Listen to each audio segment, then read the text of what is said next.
honestly, it's not really about me. I mean, anybody who's watched any interview I've done postseason or preseason, I always tell people, if I get 2 catches or however many yards or however many catches or whatever, and we get the win, it is what it is. I'm doing my job. My job is to do my 111th on the field, and if that means myself having a lot of catches or myself being a decoy, then I'm going to do what I have to do to make sure that I'm doing my job for the offense to be successful. I mean, we've been putting up 300 yards rushing, 200 yards receiving in multiple games, and that's without me, having a lot of yards, having a lot of catches. That's me, doing my part in decoying and taking 2 or 3 out of the equation so that the running backs can have holes and so that the rest of the militia can, have chances to make plays, and they have been making plays as we've seen by the numbers. So, it feels good to be able to contribute to the game. Definitely feels good to be able to do that. But I mean, I feel like I've been contributing all season, just in a different way. It wasn't until the fourth quarter that the offense really strung together successful drives. There's a lot of switching between quarterbacks in the first 3 quarters. Did that affect any rhythm at all for the offense? I don't think so. I think we get a really good look in practice. We got DJ going with the ones and Ben going with the ones and vice versa, and it helps the flow that way in games like this when it does happen. It's not a huge switch, and it doesn't hurt the offense in any type of way because we've seen the look and we know what it's like with having DJ at the helm or having Ben at the helm, or even if Rafe comes in and has to hold it down at the QB position. We get that look in practice, so it doesn't really affect us when we get into the game if it happens. Ryan Becker had a big punt in the fourth quarter. Could you sort of feel the momentum shift after that play? Oh yeah, Coach Shue always tells us about the mojo flipping sides, and it can flip easily, and that right there easily put the mojo back on our side, and offense was able to capitalize. We were able to capitalize on that really quickly, which is always good to be able to capitalize on a turnover like that. Especially scoring when you have the mojo on your side of the field, that's really important because you can really kill the will of an opposing team if you do something like that. So that was huge, and Coach always talks about the small things. I'm pretty sure I hear it all the time, but the small things, bringing the nails in. And, some people might think that, Becker just jumping up in there every single time, him not getting it, and then the one time he does get it, it's like, oh, wow, he's actually doing something, to contribute. That's him doing his 111th, and he's doing his job to our standard, which is best, and it showed.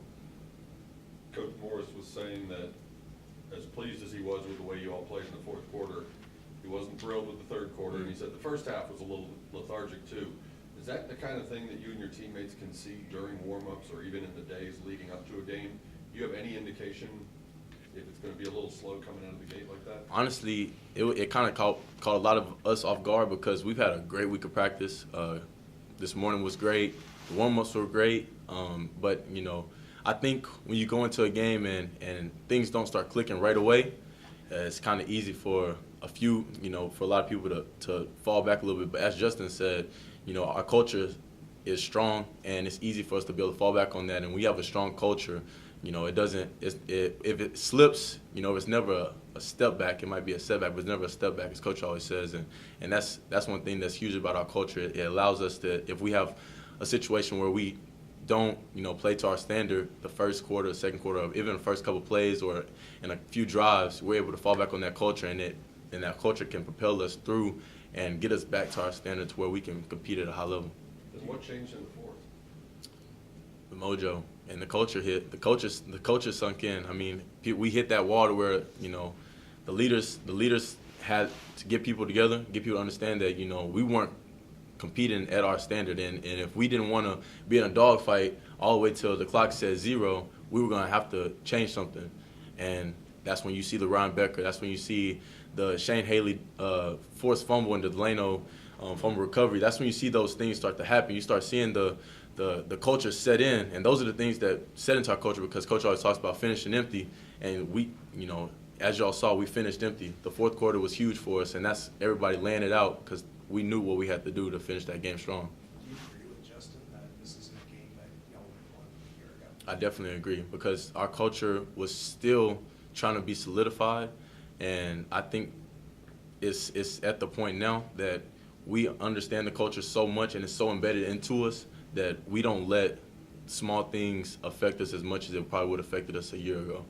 What do you think of Trey Quinn and how much do you respect Trey Quinn is an excellent counterpart to myself on the other side of the field, and he's an excellent leader for our militia and for this team as well. He's not as vocal as a lot of other leaders of the team, but he leads by example. He goes out every single day and he works his butt off, and that's something that I admire. He doesn't even see me watching him work, and I tell him every single day. I said, you know, me and you got to make sure we're working to our top ability, because people are watching us. Even if we don't think they're watching us, people are watching us. And I watch him.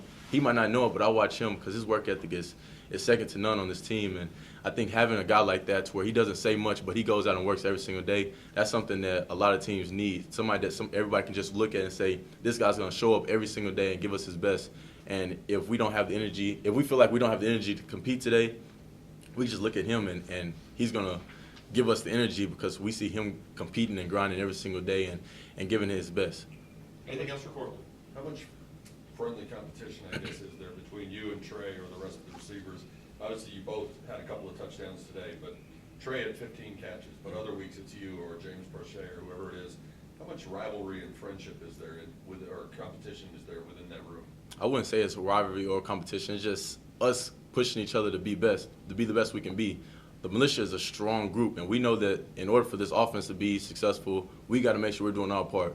You know, we have to make sure that we're doing our 1-11, taking care of our 20 square foot of this team, and that it kind of revolves around our name, you know, being that we're the one part of this big army, you know, and we got to make sure that for the army to be successful, the army to be able to move forward, we have to take care of our 1-11 for the team, and that's huge, you know, for us to be able to do, is just make sure we show up every single day.